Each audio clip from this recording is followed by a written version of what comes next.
Hey everyone, how you doing today? We are here again to do one of our podcasts called Real Estate Ladies of North Atlanta. Mary Ellen Vinock and Susan Jennings are here. And today we're going to talk about seniors, helping senior citizens and what we need to do to help them sell their property and move on to the next part of their lives, Sue, right? Right. So I call it rightsizing. A lot of people refer to it as downsizing. I don't think Right. there's anything down about it. I think it's all good. So I like to call it rightsizing. But basically, what we like to do with our sellers, our seniors, we like to help them identify their needs as to, what they're going to need going forward in the future to get them into a more manageable situation. Some of that involves a little bit of financial planning. We'll talk about that. And then we're going to talk about the specific steps tailored to each individual's needs as to how they can ultimately get there from their bigger home to their right-sized, smaller home, perhaps. We're going to help them create a plan.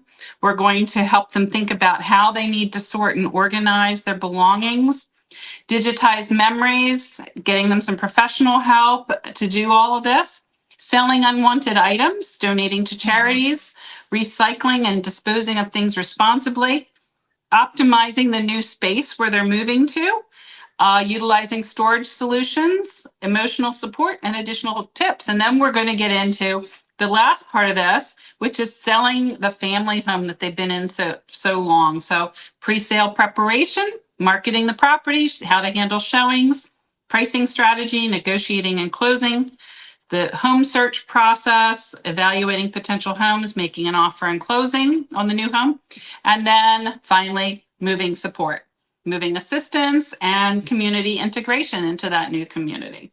Right. And it could be they're moving to an over 55 community, or they're moving into independent living, or they're moving across country to be with their kids. So those are all different areas that we have specialized in and we have lots of experience in. So right. I think that the number one thing we have to realize with our senior citizens is it's on their time frame, right? Mm-hmm. So we will meet with them multiple times and they have to be ready.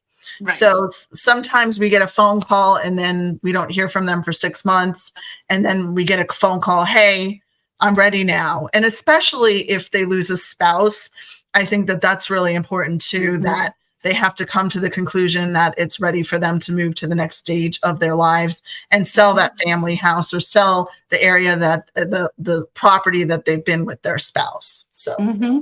Yeah. It's a big transition in somebody's life. It can be very stressful. And so what we try to do is help them every step of the way and make it very manageable and smooth. And we try to ease that stress and take some of that burden off of them.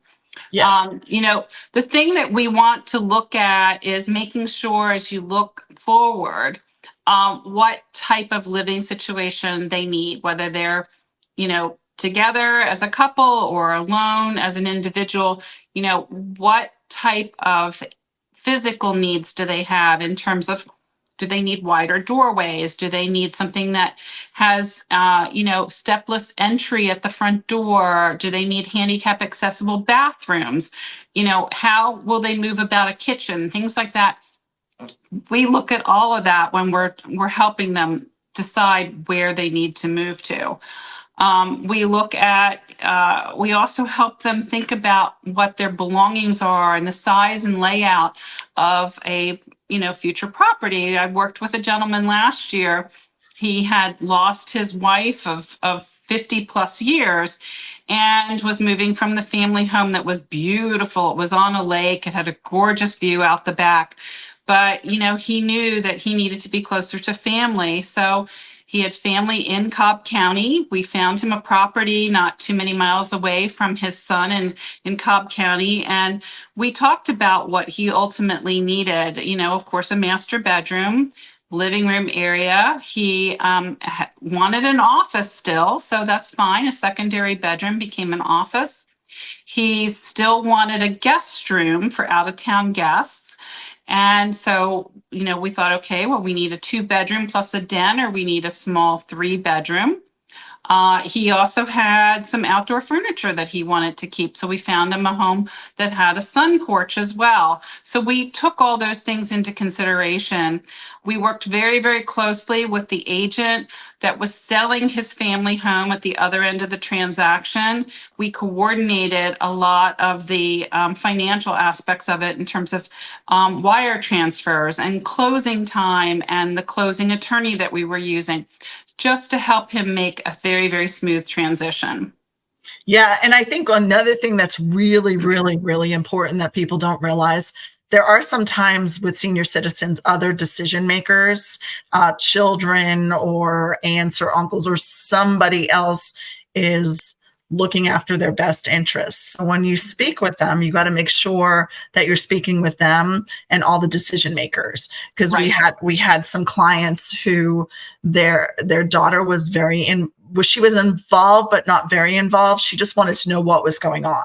So we had like a text chain between the three of us, between the four of us, the husband, the wife, and their daughter, and myself. And we had this chain going on. So she was trying to understand, like she always could call me and ask me what was going on. But the text kind of said, this is where we're at. This is just so she knew where it was, because she was helping her parents, downsize and right size into this independent community.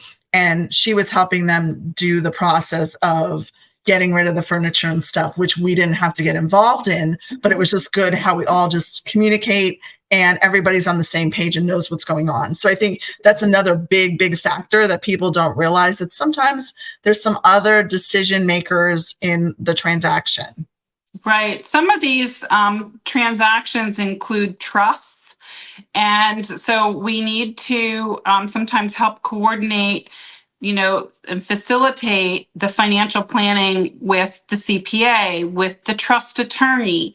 And, the trustee of the trust needs to be involved in that process, because we also want to make sure. We had a situation a couple years ago where we were selling a home, and the individual that was the seller was no longer of sound mind, and she had been placed in a facility for her best interest and her safety.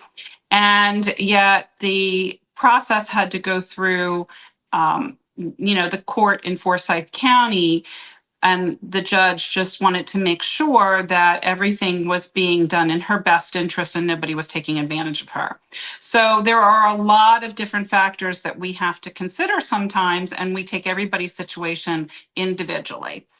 Yes. And a really perfect example is I had an older couple, and they're so sweet, moving to, I think they were like close to their 90s. So like 88 and 90 years old. Right. And they're like, I said, well, okay, your proceeds from your sale of your house, what do you want? Where do you want that?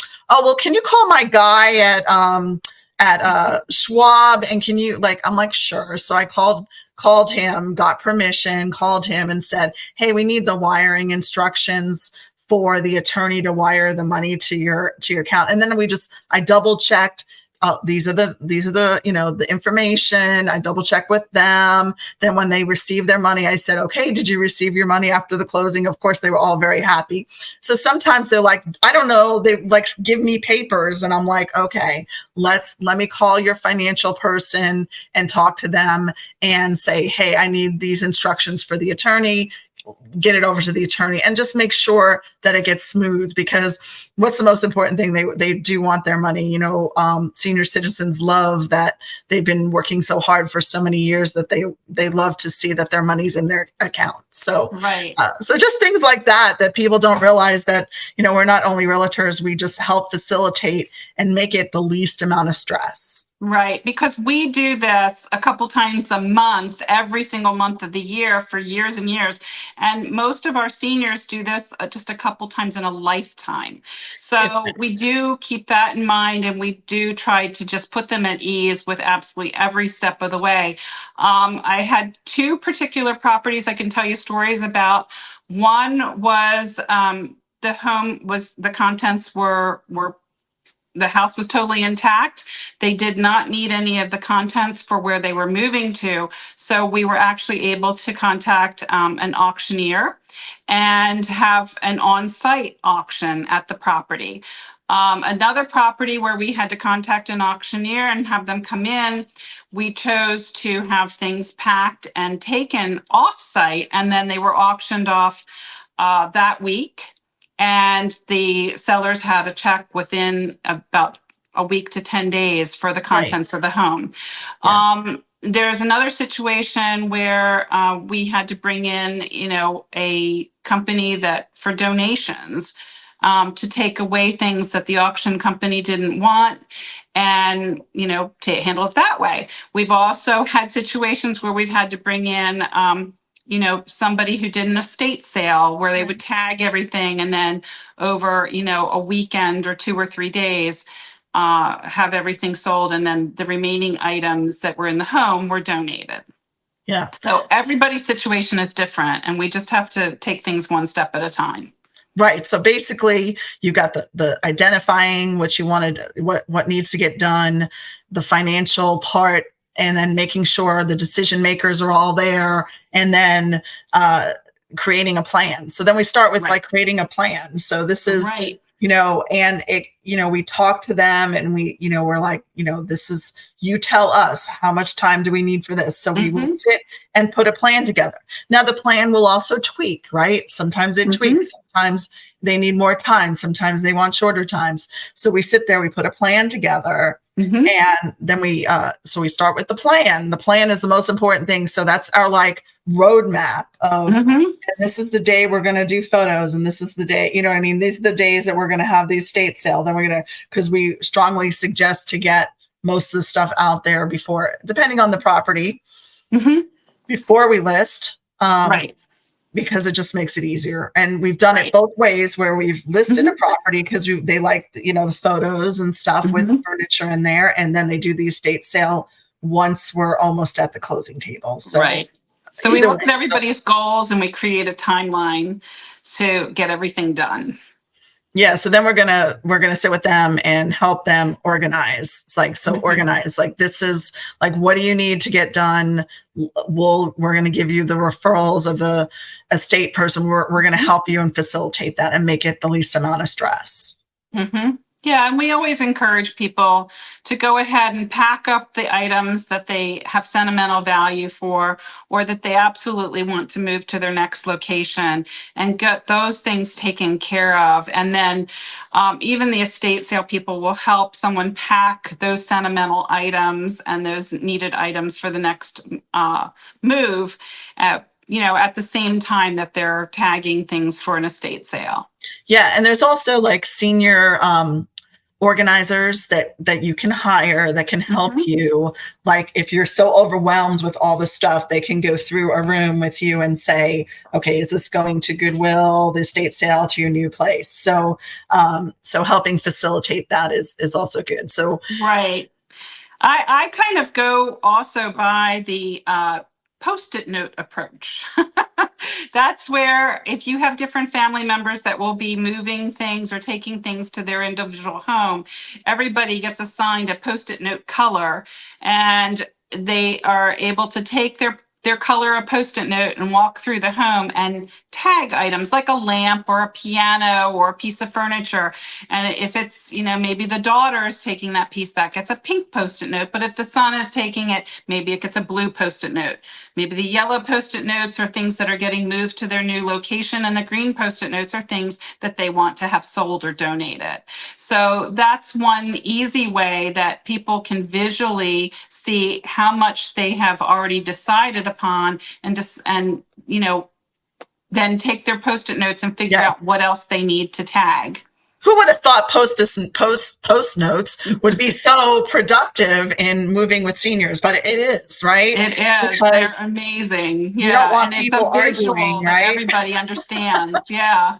Especially when lots of kids and grandkids are involved and they want that specific, whatever's not being taken. Like, I want that specific painting, or I want, just because they have memories that are associated with that piece of stuff, or whatever you want to call it.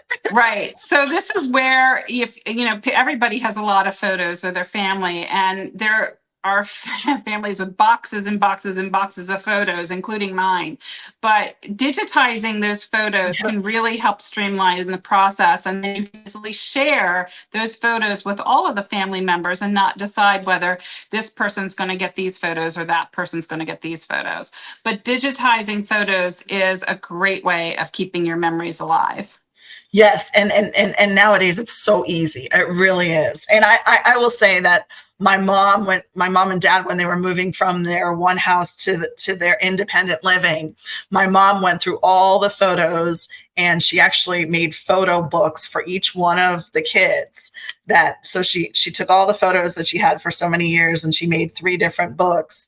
And then I got my book, but what did I do? I digitalized it. So I always have them, because I took them all out of the book and I just put them on digital. So I always will have them.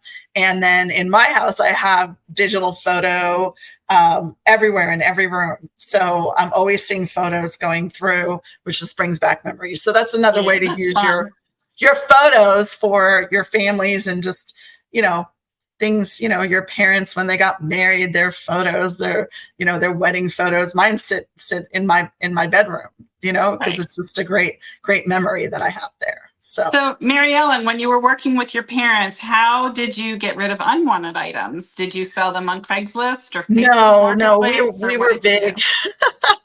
So my parents were big in giving to charity. So like, they would be like their favorite charities. They would have come, and hospice would come and take stuff. And then the veterans would be that too as well. And then when my parents passed and there was not as much stuff anymore, my sister and I went in there and did the same thing. We knew the charities that my parents, that they gave money to their lives. And we just really just gave it to those people. We took, first of all, we went through everything and took what we wanted, personalized our box of stuff, and the grandkids got to do that too. And then just basically it all went, we just like filled up the car and went to hospice, filled up the car, went to veterans. We went to all the charities that they wanted, because they did not want to make extra money or anything like that. They just thought, and that was what my parents decided.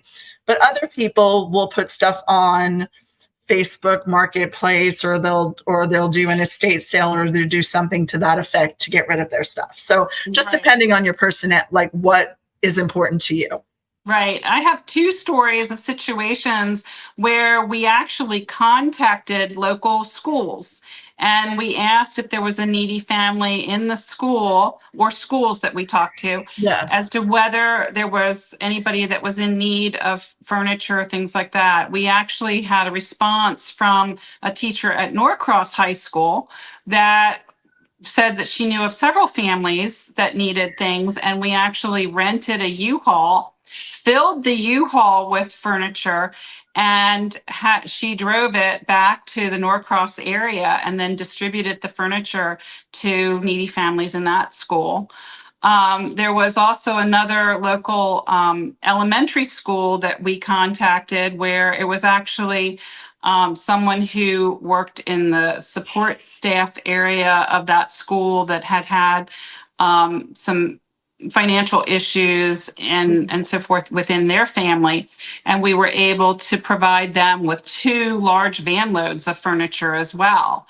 So sometimes just giving to your local community and finding out who's in need, because sometimes these people are right there hiding in plain sight in front of you. Yeah, and a good person to know is the counselors in the schools, because we know that from experience that we do blessing baskets for the school, and a lot of times people don't like to ask for help, but the counselors know what's going on in people's lives. So I feel like that's a great avenue. So there's so many different ways. I think you also, that's in your plan. Like, if you're giving stuff away, do you have a specific charity that you like? Do you have a specific community? Do you want us to reach out to, like you said, the schools or whatever? So there's always people that need things. So I think that that's great. And it's better off than going like like a dumpster, like people will just put stuff in a dumpster and get rid of it, but some of that stuff can be reused. So Yeah. you really have to look at it in that aspect. Right. There's so many entities in our area that can do so many good things for people, like No Longer Bound, Habitat for Humanity, even Goodwill, Salvation Army, St. Vincent de Paul. A lot of these charities will come and pick things up from your home. Atlanta Furniture Bank is another good one where they can come and pick up furniture and make sure it gets into the hands of somebody who needs it. And you don't need to know that person's name. That doesn't matter. But at least your belongings are going to good use and helping somebody else. No, I think that was good. I think we kind of nailed that one, Right. because, we nailed it. So, Right. So moving on after that, figuring out where everything's going to go, quote unquote. Right. Well, one last thing as far as where things are going to go, sometimes there are things that are just trash that you just need to get rid of. You need that, and you that don't know dumpster. where to go with some of these things. So there's a long list of the 1-800-GOT-JUNK type entities here in the Atlanta area that you can call. You can pay for a partial truckload or a full truckload. You just give them an idea of how much you have, and they can give you an estimate over the phone as to how much that's going to cost, and they can be there like that afternoon or the next day. Yeah, so that's important too, because there is some stuff that might be your treasure, but nobody else really wants it. So that stuff kind of needs to go in the trash. So yeah. So one of my hidden talents is I have a certification in interior design. And so what I have done for some people, not everybody, but some people, is I will actually help them figure out what pieces of furniture they should take with them and how to place them in their home. It's kind of the opposite side of when I help stage a home when we're listing the home for sale.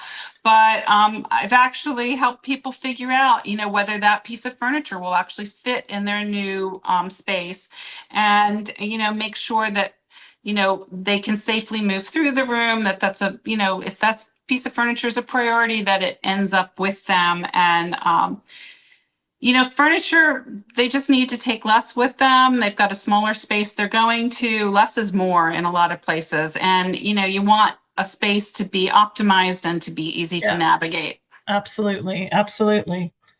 All right. So we're getting rid of all the unwanted items. We're figuring out what furniture needs to go in the new place.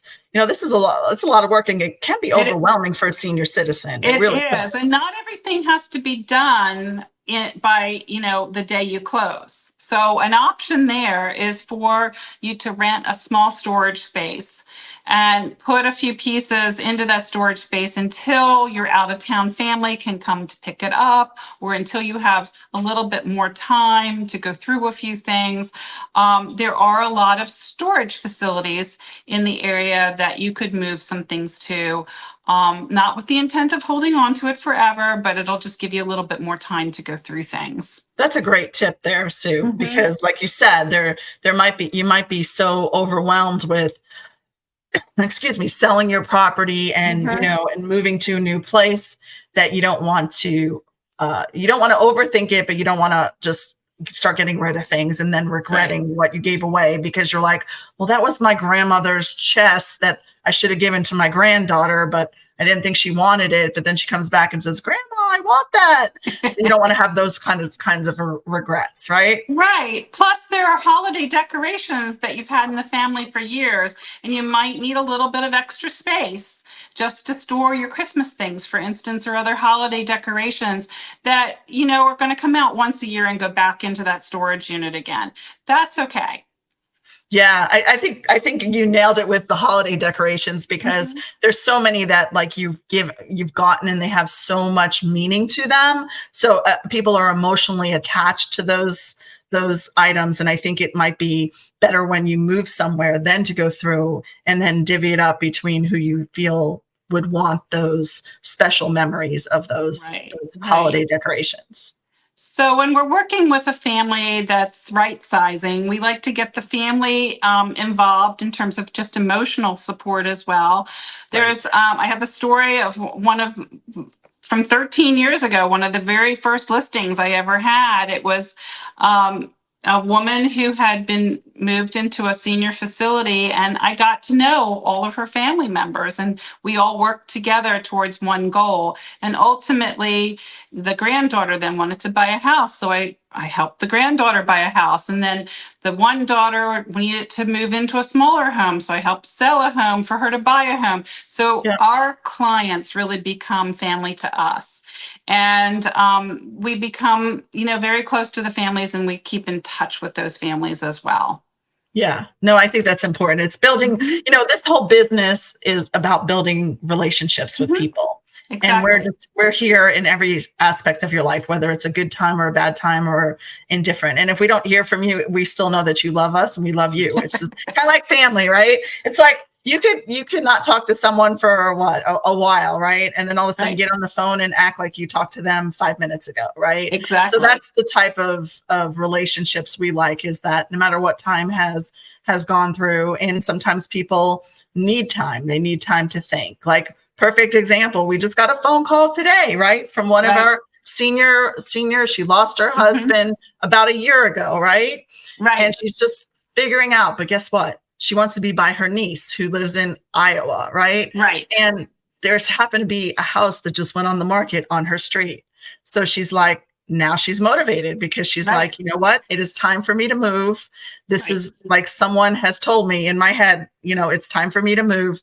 So let's call, so she called us up, and we're going to meet with her tomorrow. And she's a great client. We've sold, multiple houses with her, and she's just so excited to move on to Mhm. the next step of her life. But sometimes it's them that have to be the step, Right. to call you the initiative.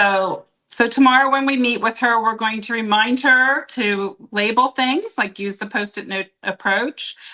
Take one room at a time and don't get overwhelmed. And sometimes when you're working in that one room, maybe start at the perimeter of the room and go around the walls of the room so that you're not zigzagging across the room. It's, you're less apt to miss something if you take a very structured approach to working around the room.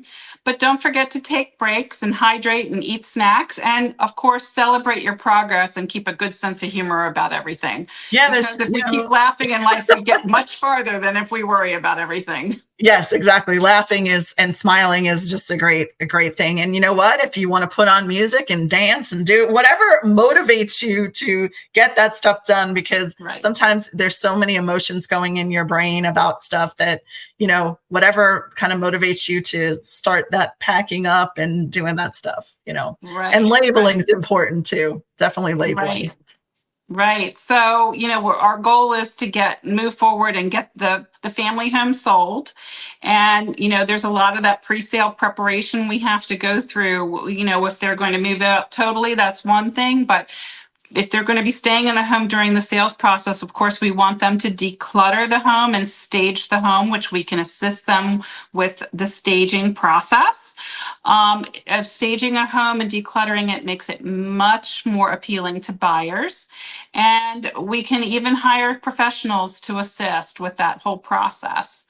We also, as we're looking at the pre-sale prep, we want to look at any minor repairs that may need to be done so that the home, looks fresh. Maybe a fresh coat of paint is needed in one or two rooms. We want to fix any, leaky faucets or update any light fixtures that might be broken or damaged or just out of date. And all these things work together towards increasing the home's market value and appeal to buyers. And then finally, we want to make sure that the home is deep cleaned. And if that means bringing in a professional service to do so, don't forget about carpets and windows. And all of these things can make a significant difference in the perception of the buyers coming through the home. Yes. I mean, I think you nailed it there. I don't know what more I can say other than, working with seniors is, you have to have patience. You have to be on their time schedule. You have to be, have to pivot. You have to you have to be caring, and you really, really just have to come from contribution and help them in every aspect of the way. Make sure you figure out who all the decision makers are, because in the last minute, you don't want someone to be upset. So you really want to make sure in the beginning, who are the decision makers, or who are the people that need to be informed on what's going on. Right, exactly. So, Mary Ellen, we've got the house ready to go. What do we do next as far as marketing the property? Well, we're going to do our normal marketing, right? To the world, and we're going to get it sold quickly, and we're just going to, let these people move on to the next part of their lives. I think that that's what's important. And like you said, we're getting the emotion out of it, because once we get it on the market, the emotion is out of it. We need to make sure that they're emotionally detached from the house and they're looking forward to that new step of their lives. Right. So we bring in professional photographers. We often will do video of a property. We do targeted marketing to other agents, other realtors across the country that have clients that are searching for homes of the same type, that have a match in their search criteria. We also, we'll do some targeted advertising as well. We do a lot on social media. We do local publications sometimes. We're always targeting potential buyers that have a criteria that fits the needs of their needs, as well as the aspects of this particular home. And open houses and whatever we need to do to get that house sold. And I think we don't need to really beat that anymore. We're going to do whatever it takes to get it sold. Reverse prospecting. We've done reverse offers to people who are interested but didn't pull the plug. So we'll do whatever it takes. Right. And of course, we're always competitively pricing a property. We're always looking at what the comps of similar homes are selling for, or have recently sold for within the last 6 months, within the last 3 miles. Homes that are of similar size, age, features. If a property does have some very unique features, we take that into consideration when we do the pricing. And because it's always important to have a home priced appropriately, because those homes will sell for the most amount of money in the least amount of time. Yes. So I think we've pretty much gone through the whole process of how we work with the seniors, how we help them, how we facilitate to get them to the closing table and to move on to the next chapter of their lives. Is there anything else you want to add today, Sue? Well, I mean, we will look at, where they're moving to. If we need to assist them in finding a new home, we do that, of course. We look at different, real estate platforms and all, and we evaluate potential homes for them. And we assist them in making offers and closing on those properties, both buying and selling. And like I said, there's been many times where they don't use a computer, or they don't, so we will go and physically meet up with them and explain the offers and have that kind of stuff. So you just have to be prepared that not everybody is as tech savvy as you think they are. So if that's the way they want to be, and also the way they want to be communicated with, some people, some seniors love to text. Some seniors refuse to text. Some seniors want to be phone called. Some, so you have to find out their communication style as well, just like you do with any other client. But you also have to be sensitive that they might be overwhelmed with computers or with doing things, where we have so many seniors that are like, well, the only way I can talk to my grandkids is text them. So I have to learn how to do it or whatever. So it's interesting, the many seniors that we've worked with in maybe the last 5 to 10 years, how different some of them are. Some of them are very tech savvy and others are just stuck on their world, and we have to just accommodate them. Right. We've had situations where we've had to get grandchildren involved to help the seniors with the tech part of it, and that's okay too, whatever works. Or the computer part, they've had to go over their house because they're like, we can do it, we can't figure it out. And we're like, okay, we'll come over and help, or somebody runs over and helps them. So we're just making sure that we get it done. Right. Yeah, we just want to make a smooth transition for everybody. It's an important part of their lives, and we don't want it to be stressful for them. We want them to enjoy the process and get integrated into their new community smoothly. Yes. Well, thank you so much, Sue. That was great information. So now we're going to segment into our next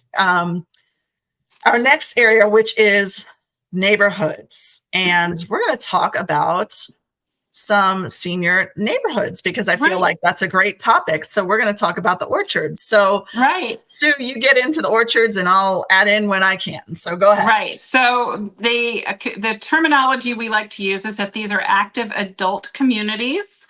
And we picked the orchards today because they've built many communities in the metro Atlanta area. Since 1998, they've built over 3,000 homes. And right now in the North Metro Atlanta area, they have a community in South Forsyth that's close to Exit 13 and the Collection, not far from Halcyon. And these homes are in the low to mid 500s for the starting range. There are going to be 88 homes built there with two product types. The first is called the Arbors, and those are master on main villa townhouses with bonus upstairs rooms that could be a third bedroom or maybe a hobby room. And then the other phase is called Southern Heritage. And those are ranch and homes that are like 2-bedroom, 2-bath with a den. And what's wonderful about this particular community is it's so close to Fowler Park. It's close to Georgia 400. Forsyth County has great tax advantages for seniors, as well as awesome medical services with Northside Hospital being so close by at Exit 14. Yeah, and also people don't understand that we have some counties here in Georgia that give you a senior discount. So if you don't have to pay taxes, school taxes, so your taxes are going to be less than the average person. And so that is very enticing for people moving into certain counties here in Georgia. And Forsyth happens to be one of them that it's, over 62, they don't have to pay the school tax. They have to apply. You have to, just like anything else. And a lot of people will come here because they want to be close to their grandkids. And we are very, very corporate America here in Atlanta. We have so many companies here and people get transferred all the time. So it definitely is a place that you will see a lot of senior citizens moving towards their family. So just to recap, this South Forsyth Orchards community is located at 2745 Atlanta Highway in Cumming, right off of Exit 13.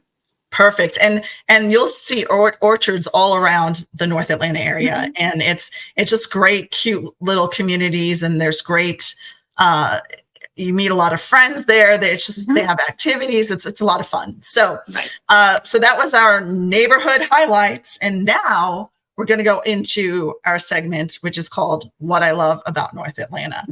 And today we're going to talk about pizza. All right. Pizza.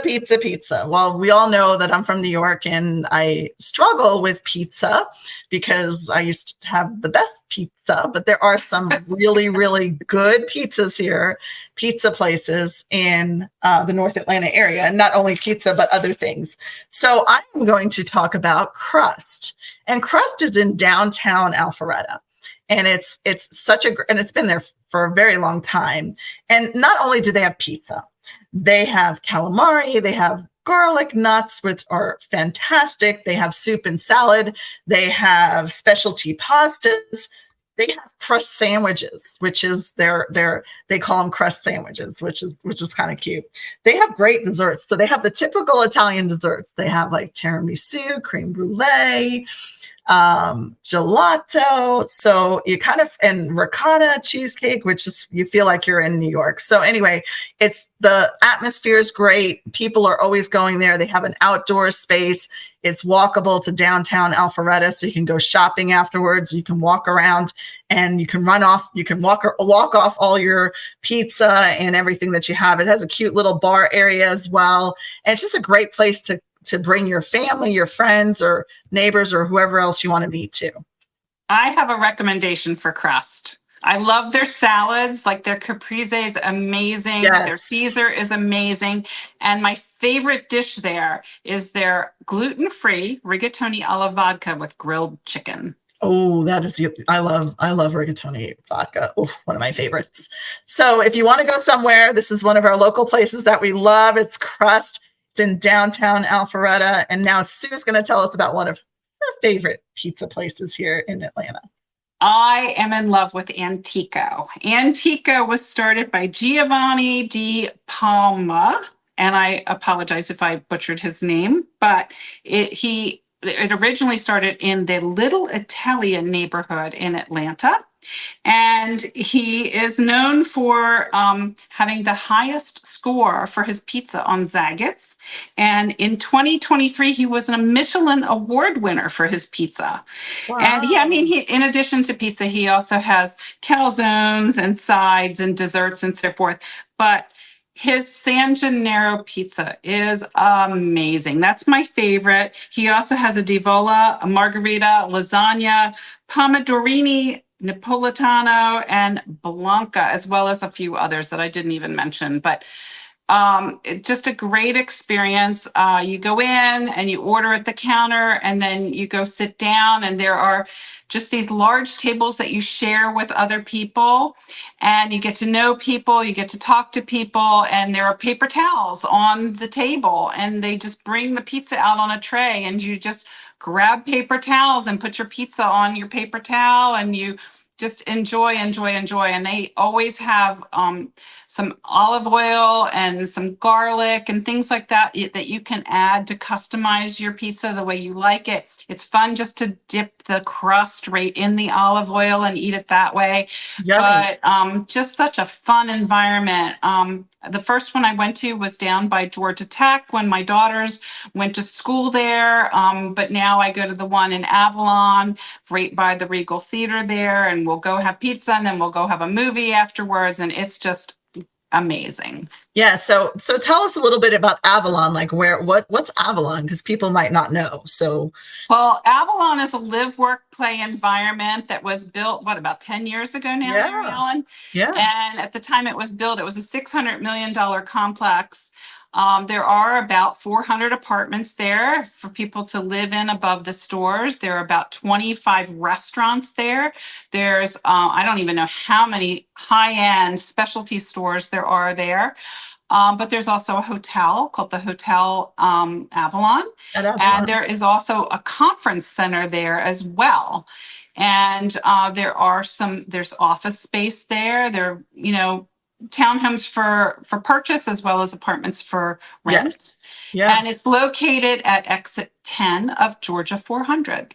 Which we always talk about Georgia 400. So Georgia 400 goes straight north from the city, just straight up to the Alpharetta area. So thank you so much for this information. These are our two of our favorite pizza places. There's many more to talk about, but today we're talking about these two in Avalon and downtown Alpharetta. Thank you for listening to our podcast.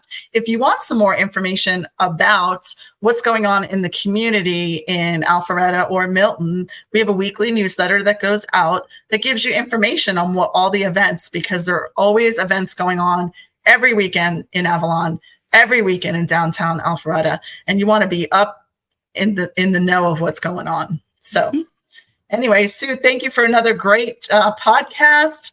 It was great talking to you, and have a great day. All right, take care. Bye. Bye-bye.